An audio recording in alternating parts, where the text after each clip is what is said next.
Doa. Terima kasih Bapa, terima kasih Tuhan Yesus, terima kasih Roh Kudus. Kami telah bersekutu dengan tubuh dan darah-Mu Yesus. Sebentar kami akan mendengarkan sebagian daripada kebenaran firman-Mu ya Bapa. Sebelum itu segala puji, hormat, syukur kami naikkan kepadamu Bapa, kepadamu Tuhan Yesus dan kepadamu Roh Kudus, karena Engkaulah Allah Tritunggal kami yang Esa.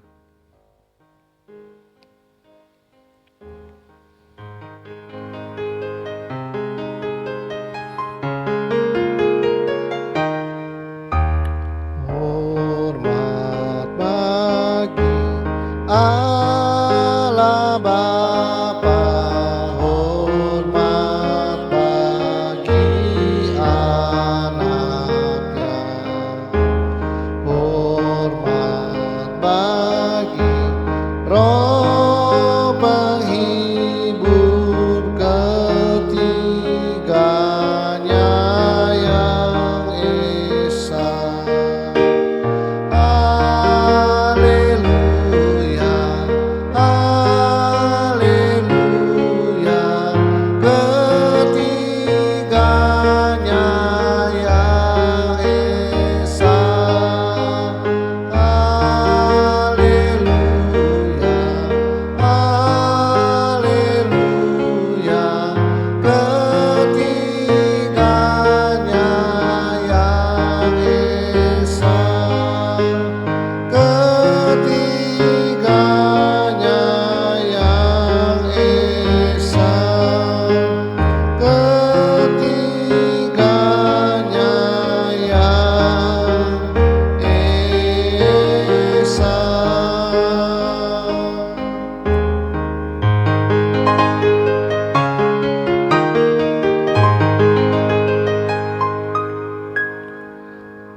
Berikanlah kami pengetahuan, pengertian, dan akal budi-Mu ya Tuhan, supaya kami menjadi orang bijaksana dan rendah hati seperti diri-Mu. Urapi hamba-Mu pada saatnya Bapa, Kau menjamali bibir hamba-Mu Roh Kudus, supaya apa yang hamba perkatakan menjadi kebenaran-Mu yang sempurna di akhir zaman ini Tuhan.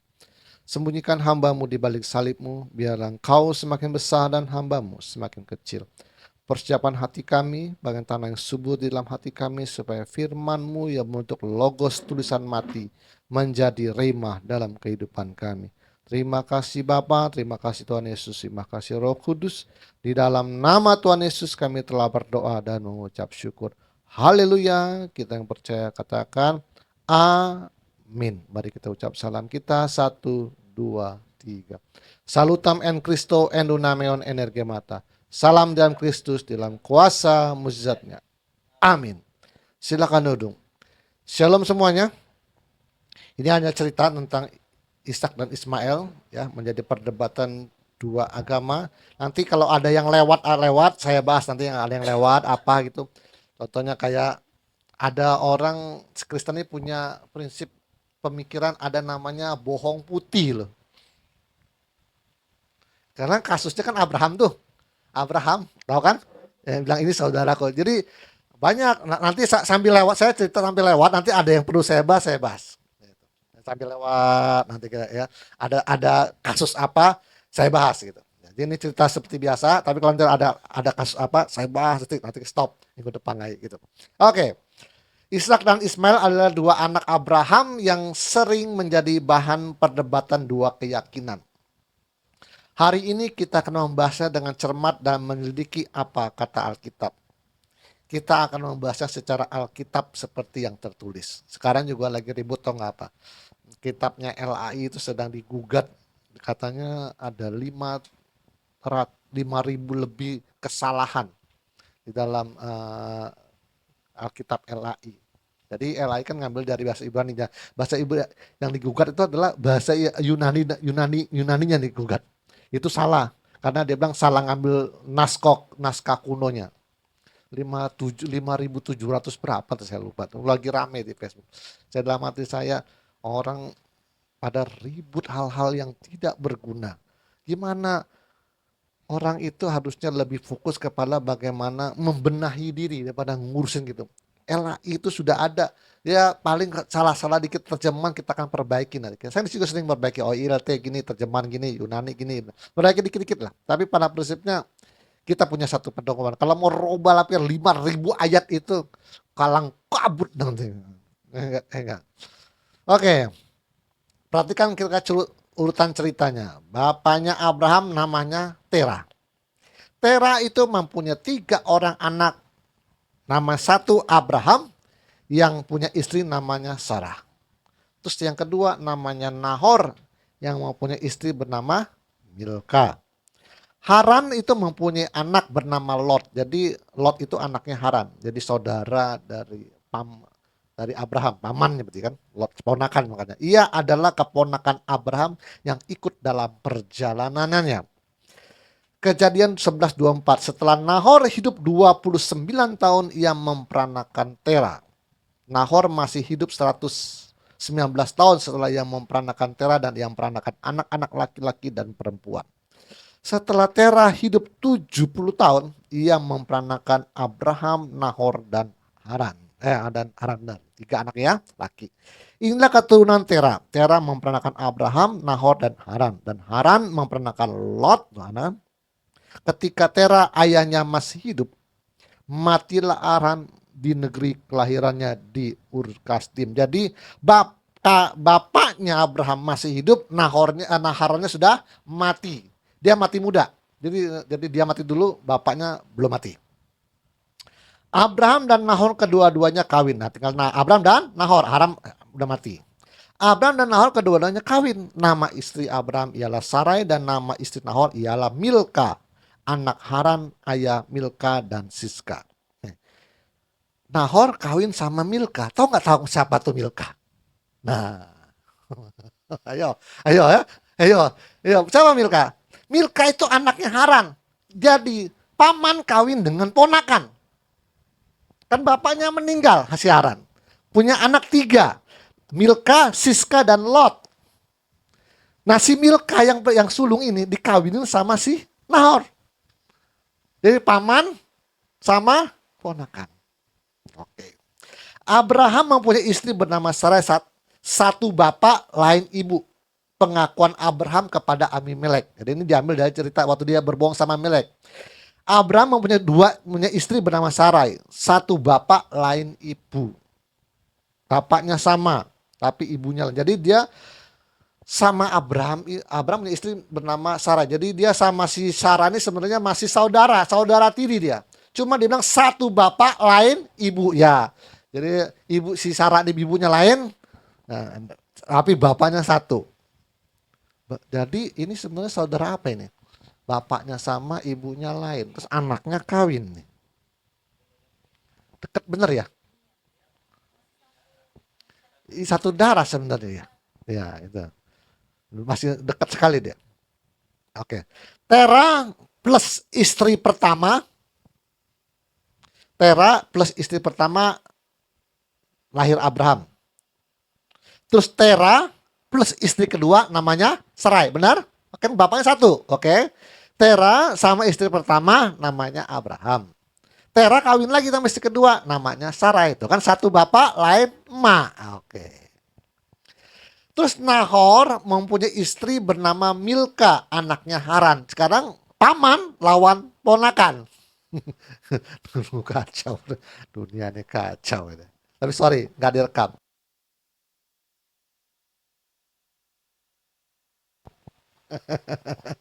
Buka Google, silakan.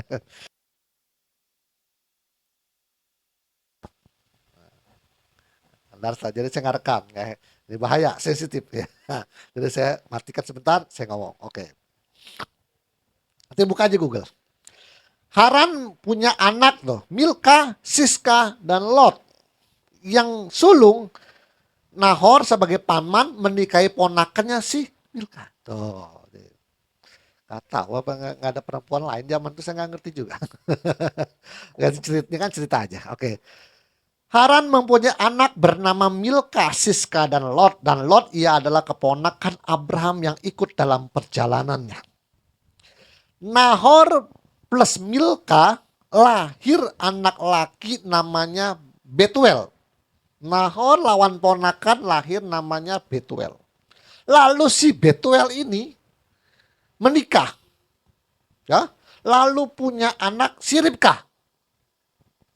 Nangkap nih, tahu tuh ya? Paman lawan ponakan lahir Betuel. Si Betuel si kawin, lahirlah si Ribkah. Si Ribkah kawin dengan Ishak. Dia putar-putar situ aja. Iya, satu keluarga. Ya benar. Jadi Nahor sama ponakannya lahir Betuel, Betuel terus nikah.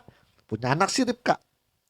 Oke, ini masih gimana nih? Jangan bingung. Paman lawan ponakan, paman lawan ponakan lahir si Betuel. Sana jauh. Terus si Ishak ini kan anaknya Abraham. Kan masih saudara nih, Pak. Nahor sama Abraham masih saudara nih. Anak Abraham dia ketemu lagi di atas sama si Nahor, benar? Iya.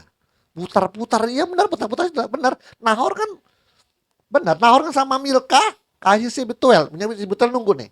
Ini Nahor sama Abraham saudara, terus punya anak namanya Ribka, diketemuin lagi di atas nih sama si Ribka ini. Gitu. Si Ribka menikah dengan Ishak tuh. Dia putar-putar nggak jauh-jauh dari situ. Kejadian 24:15. Sebelum ia saya mau bahas dulu. Orang berpikir, wah ini pernikahan dekat kerabat. Inilah mereka berpaham bahwa inilah bukti bahwa Allah memperbolehkan incest. Ini kan masih zaman purbakala nih. Saya beritahu, tidak semua yang terjadi di dunia ini adalah sengaja, adalah diperbolehkan oleh Allah. Sengaja. Ya. Kalau gitu dia bilang, kalau atas dasar bahwa Abraham karena orang percaya diputar-putar tuh incest, berarti terjadinya Lot itu adalah kehendak Allah. Gimana? Nah kan, kacau balau kan? Waduh, kacau balau ini. Kacau balau kalau gini. Jadi gini, manusia kan belum ada hukum nih. Tuhan belum ngatur loh. Ya kawin semau-mau. Tuhan kan nonton. Wah kacau balau. Kacau balau. Ini kawin sama ponakannya, ini kawin sama kerabatnya, ini kacau balau.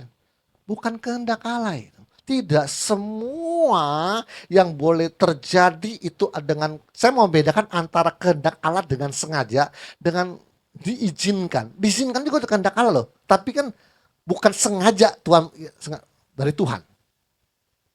Ada ayat mengatakan bahwa mereka mempersembahkan anak-anaknya laki-laki untuk kepada berhala Molok. Yang dimana itu tidak pernah timbul di dalam hatiku, kata Tuhan. Pernah baca? Kalau itu baca dulu dah. Pernah nggak baca itu? Oke, saya mau bahas gitu. Ya kan soalnya cerita.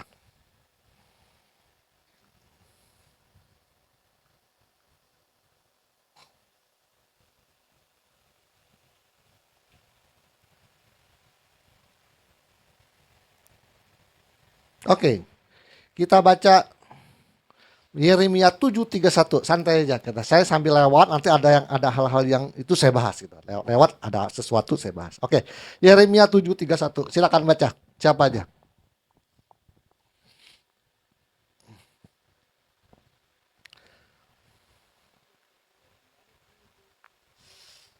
Tujuh tiga puluh satu. Saya mau membedakan antara kehendak Allah yang sengaja direncanakan dan diizinkan. Karena kalau diizinkan saya maunya itu juga kehendak Allah. Kalau dalam sesuatu diizinkan kehendak Allah, tapi itu tidak sengaja direncanakan maksud saya. Ya, yang saya mau kehendak Allah itu yang mutlak, yang sengaja Tuhan bikin gitu. Oke, Yeremia 7:31. Silakan, monggo. Kita santai-santai. Pokoknya nanti ada yang lewat saya bahas, ada lewat saya bahas gitu. Sesuatu. Yeremia pasal 7 ayat 31. Mereka telah mendirikan bukit pengorbanan yang bernama Tofel di lembah Ben Hinnom untuk membakar anak-anaknya lelaki dan perempuan. Suatu hal yang tidak pernah kuperintahkan dan yang tidak pernah timbul dalam hatiku. Oh. Segala sesuatu yang terjadi di dunia ini belum tentu itu adalah yang kehendak Allah. Karena semau-maunya manusia. Manusia tanpa Tuhan ya begitu. Ya, waktu mau manggil Abraham, Tuhan diem dulu. Beranak cucu tuh. Oh, ini kawin sama ponakannya, kawin di Tuhan. Nah, untuk membereskan ini semua Tuhan panggil satu. Oke, panggil si Abraham ini. Makanya kedepannya dibereskan. Dan itu segala jangan alasan bahwa Abraham itu kawin sama saudara tirinya dengan ponakannya segala macam keluarganya. Oh itu kan buktinya Tuhan memperboleh. Enggak. Manusia tanpa Tuhan ya begitu jadinya. Tapi diizinkan Tuhan terjadi karena manusia memang tidak ada yang berakal budi. Zaman sekarang kalau orang kawin sama ponakan dianggap berakal budi apa enggak? Enggak. Kayak itu kalau tanpa Tuhan, tanpa aturan yang Tuhan bikin manusia tidak ada yang berakal budi. Aturannya enggak ada. Semau-maunya manusia. Ya, sekarang juga kalau dibilang incest juga banyak. Itu kehendak Allah juga dong. Ya kan? Sekarang juga banyak. Baca di Google. Ya enggak, incest juga banyak. Ya enggak. Oke. Jadi atas dasar itu tidak bisa dikatakan itu adalah sengaja adalah diperbolehkan. Tidak. Tidak ada yang sesuatu yang melanggar dari naturnya Allah atau nggak naturnya Allah. Kodratnya Allah. Allah itu hukum. Dia mengerti tentang hukum, tentang genetika. Dia mengerti tentang ilmu kedokteran. Dia tentang ngerti hukum tentang bagaimana kromosom dan sel itu dia ngerti semua. Bagaimana Allah yang mengerti itu lalu memperbolehkan dulu. Itu ada hal menurut saya adalah hal yang pikiran yang tidak berakal budi. Otomatis pemahamannya si Roba itu diizinkan karena Tuhan belum ngatur-ngatur manusia, dia kawin semau-maunya aja. Makanya dipanggil Abraham untuk memperbaiki hal-hal yang salah. Oke. Kejadian 24:15. Sebelum ia selesai berkata, maka datanglah Ribka yang lahir dari Betuel. Ribka yang lahir dari Betuel, anak laki-laki Milka. Istri Nahor saudara Abraham, buyungnya dibawa di atas bahunya. Jadi Milka punya anak Betuel. Oke. Abraham dan Sarah mempunyai budak yang namanya Hagar. Oleh Tuhan Abraham diperintahkan untuk meninggalkan kampung halamannya dan berangkat ke negeri yang akan ditunjukkannya. Karena Tuhan ingin membuat bangsa yang besar dan memberkati. Abraham saya terjemahkan artinya adalah bapak banyak bangsa dan Sarah artinya adalah wanita terkemuka. Kejadian 12:1-3. Berfirmanlah Tuhan kepada Abraham, pergilah dari negerimu dan dari sanak saudaramu. Dan pergilah dari negerimu dan dari sanak saudaramu, dari rumah bapakmu. Artinya Tuhan punya rencana apa? Suruh keluar semua dari sana keluar. Ini mau saya beresin, ini gak bener semua nih. Lu kawin sama ponakan sekarang lu kawin semua. Keluar sekarang. Nah itu Tuhan lagi mau beresin. Karena gak ada.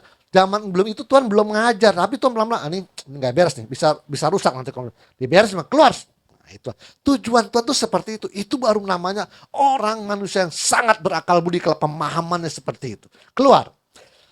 Ini ke negeri yang akan kutunjukkan kepadamu. Aku akan membuat engkau menjadi bangsa yang besar dan memberkati engkau serta membuat namamu masyhur. Dan engkau akan menjadi berkat, aku akan memberkati orang-orang yang memberkati engkau dan mengutuk orang-orang yang mengutuk engkau. Dan olehmu semua kaum di muka bumi akan mendapat berkat. Nah ini banyak ada sebagian daripada gereja bilang bahwa ayat ini sudah tidak berlaku lagi. Aku akan memberkati orang yang memberkati dan mengutuk orang yang mengutuk engkau. Jadi ada sebagian gereja mau bilang bahwa perkataan ini tidak berlaku lagi. Hanya untuk Abraham.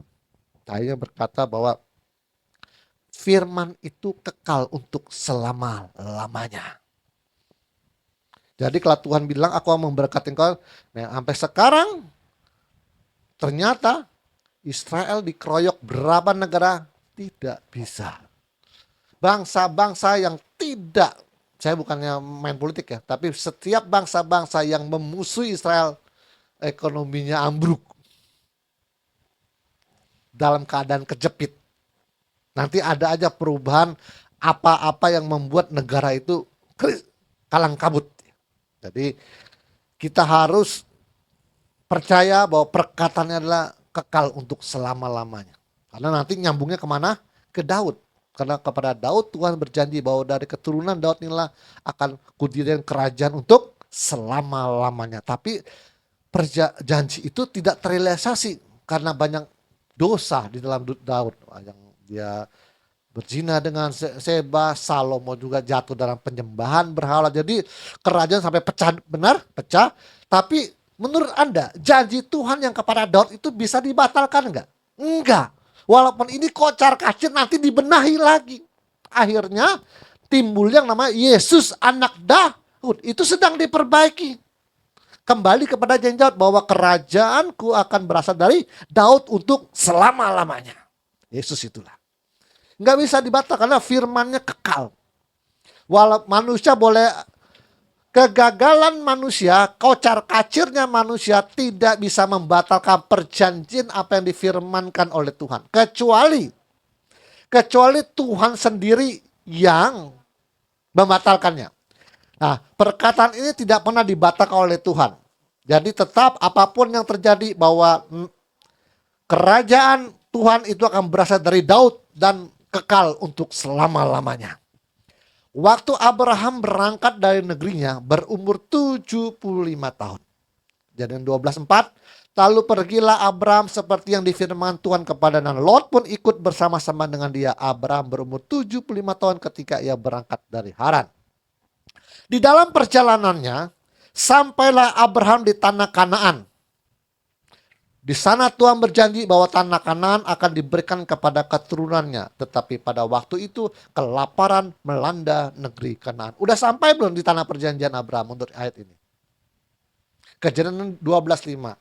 Abraham membawa Sarah istrinya dan Lot anak saudara dan segala harta benda yang didapat mereka dari orang-orang yang diperoleh mereka di Haran. Mereka berangkat ke tanah Kanaan lalu sampai di situ. Sudah sampai di tanah perjanjian belum? Udah sampai di situ, sampailah mereka di situ. Tapi permasalahan Abraham berjalan melalui negeri itu sampai ke suatu tempat dekat Singkem, jalan negeri itu, yaitu pohon terbati di More. Waktu itu orang Kanan diam di negeri itu. Kejadian 12:7. Ketika itu Tuhan menampakkan diri kepada Abraham dengan firman, aku akan memberikan negeri ini kepada keturunanmu. Maka didirikan di situ mezbah bagi Tuhan yang telah menampakkan diri kepada. Udah sampai jalan ke tanah Kanaan. Tanah yang dijanjikan sudah sampai. Tapi masalah sedang terjadi apa? Kelaparan. Menurut ayat ini berarti Abraham sudah sampai di tanah yang dijanjikan Tuhan kepadanya. Tapi ketika Abraham harus mengalami proses pembentukan dahulu oleh Tuhan. Maka tanah Kanaan hanya numpang lewat saja. Pergilah ke tanah yang dijanjikan. Sampai di tanah Kanaan. Tapi karena si Abraham ini masih celeng-celeng, masih sontoloyo, numpang lewat dong tanah Kanaan. Karena Abrahamnya sedang mau diproses dulu. Lewat dong tuh tanah Kanaan. Sama sebenarnya perjalanan dari Mesir itu ke tanah Kanaan kan dekat itu. Kalau jalan kaki itu paling lama 2 bulan atau sebulan lah. Ya jalan kaki. Tapi ternyata kenapa sampai 40 tahun? Ya karena proses. Diputer-puter dulu terang. Nah Abraham juga gitu. Sudah sampai di tanah Kanaan, numpang lewat doang. Kejadian 12 sesudah itu Abraham berangkat dan makin jauh berjalan ke tanah Negeb. Lewat doh. Dia mau lewat doang. Ketika kelaparan timbul di negeri itu, pergilah Abraham ke Mesir untuk tinggal di situ sebagai orang asing. Sebab hebat kelaparan di negeri itu. Numpang lewat doang tanah Kanaan. Karena kelaparan melanda negeri Kanaan, maka Abraham pergi ke Mesir. Pada waktu sampai di Mesir, Abraham takut dibunuh oleh orang Mesir karena istrinya Sarah sangat cantik. Lalu Abraham mengajari Sarah berdusta. Kita bahas ya tadi. Supaya ia mengaku sebagai adiknya. Dari sini terlihat bahwa Abraham masih ada unsur kehidupan kedagingan. Lebih membela makan daripada kesucian hidup. Ini juga membuktikan bahwa manusia tidak mengerti akan yang baik dan yang jahat atau suci tidak suci jika Tuhan yang maha suci dan maha bijak tidak mengajari manusia. Oleh karena itulah manusia mengenal penciptanya supaya manusia dapat mengerti kebijaksanaan dan kesucian hidup serta kebaikan hidup. Jadi dua ya pandangan Abraham itu berdusta itu ada 2 pandangan. Kalau kita pandangan dari sekarang, Abraham itu sangat tidak berakal budi karena ngajar istrinya untuk berdusta. Tapi pandangan kedua adalah bukti nyata kalau Tuhan tidak ngajarin manusia, ya begitu jadinya. Makhluk semua. Tapi Tuhan mempersalahkan Abraham nggak? Dihitung itu nggak dosanya? Enggak, karena hukum Taurat belum ada.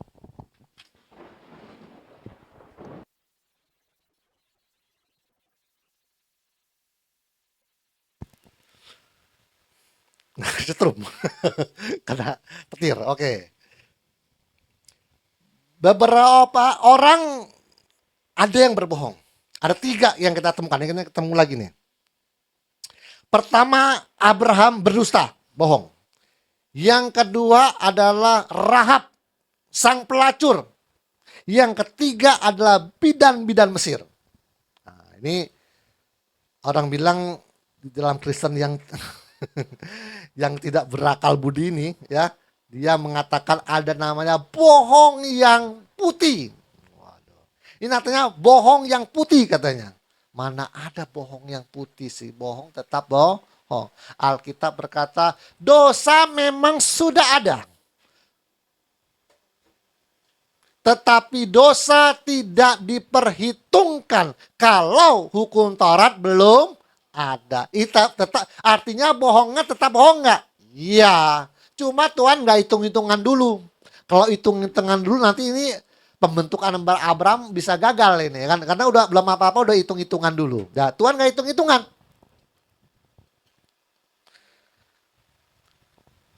Semua orang yang hidup dalam ranah retroaktif, ini ranah retroaktif artinya ranah di mana belum ada hukum.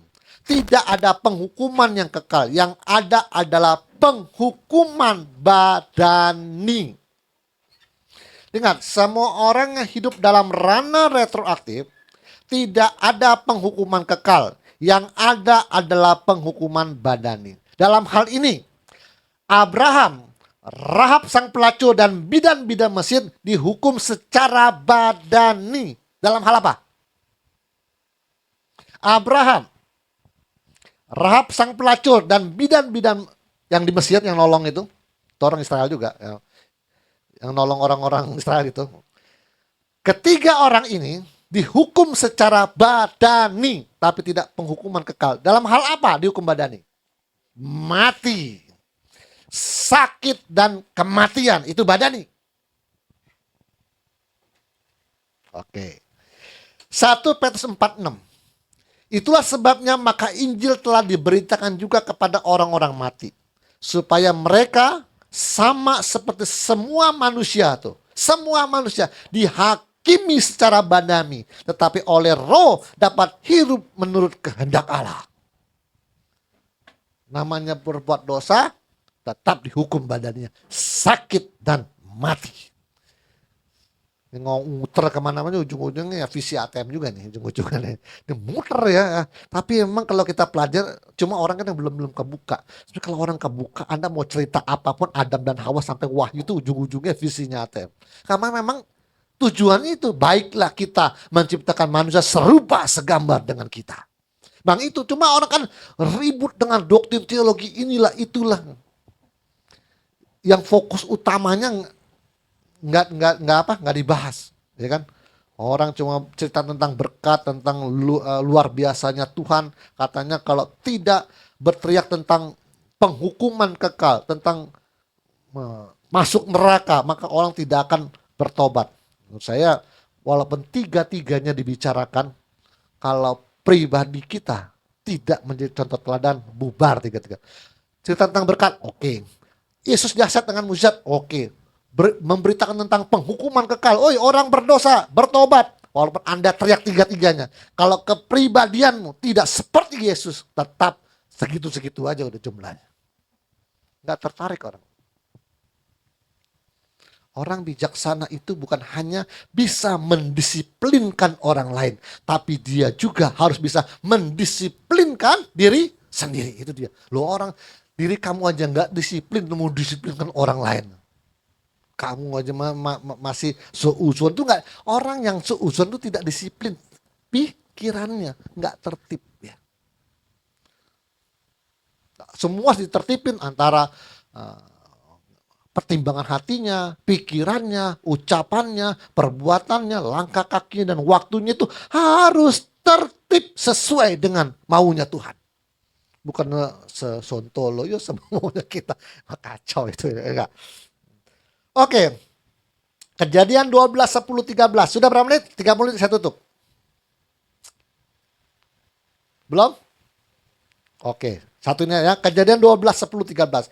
Ketika kelaparan timbul di negeri itu, pergilah Abraham ke Mesir untuk tinggal di situ sampai sebagai orang asing. Sebab hebat kelaparan di negeri itu. Pada waktu ia akan masuk ke Mesir, berkata ia kepada istrinya, memang aku tahu bahwa engkau adalah seorang perempuan yang cantik parasnya. Apabila orang Mesir melihat engkau, mereka akan berkata, itulah istrinya. Jadi mereka akan membunuh aku dan membiarkan engkau hidup.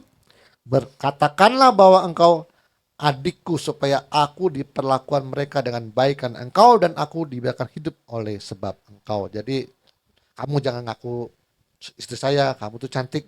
Nanti dia mau ambil kamu, saya dibunuh. Nah, bilang aja itu adiknya gitu. Jadi kok dan aku selamat bisa hidup gitu. Oh, adik kakak nggak apa. Ya, tapi atas dustanya Abraham, benar-benar Sarah diambil sama si Firaun, diambil sama dia. Oke. Karena Sarah mengaku sebagai adiknya Abraham, maka Firaun mengambil Sarah sebagai itu istrinya. Tetapi Tuhan memberikan tulah kepada orang Mesir karena telah mengambil Sarah istri Abraham. Tetapi anehnya, melalui dusta Abraham dan Sarah, mereka diberkati dengan harta duniawi karena Firaun memberikan banyak harta dan budak-budak kepada Abraham sebagai ganti Sarah untuk dijadikan istrinya. Pertanyaannya adalah, wah, Tuhan kok menjadi mendukung perbuatan dusta Abraham? Ada gitu. Mulai lagi, ini makanya timbul yang namanya bohong putih ya, seperti itu. Dah bohong putih, berbohong di dalam Tuhan. Ya nggak boleh tetap. Tuhan tidak lagi hitung-hitungan tentang dosa. Dosa memang sudah ada, tetapi dosa tidak diperhitungkan kalau hukum Taurat belum ada. Dosanya memang ada, tapi belum hitung-hitungan. Bukan artinya mendukung. Tapi karena Tuhan bilang adalah secara manusia begini. Adalah saya belum ngajar si Abraham juga, dia masih blow on juga, dia biar dulu lah. Dia biar gitulah. Tapi saya mau bikin satu tanda bahwa aku nih ada. Waktu Firaun ngambil istrinya si Abraham, aku akan berikan tulah supaya terbuka manusia bahwa aku ada. Nah, Tuhan lagi tujuannya ke sana. Oke, sampai di sini ya. Tuhan Yesus memberkati, dan mari kita lanjutkan minggu depan. Mari kita berdoa.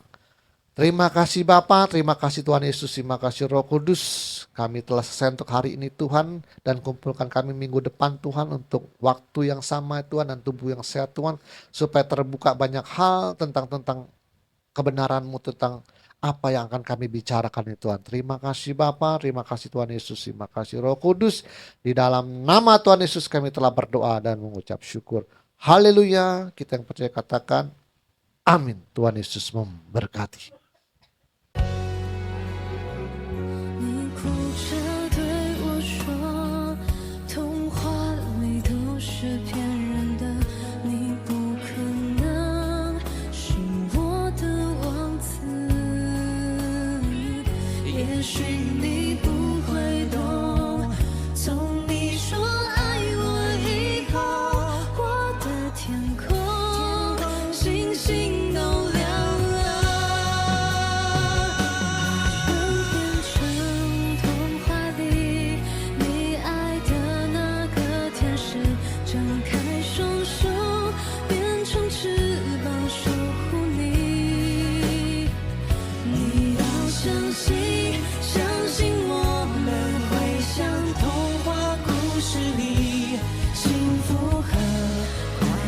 是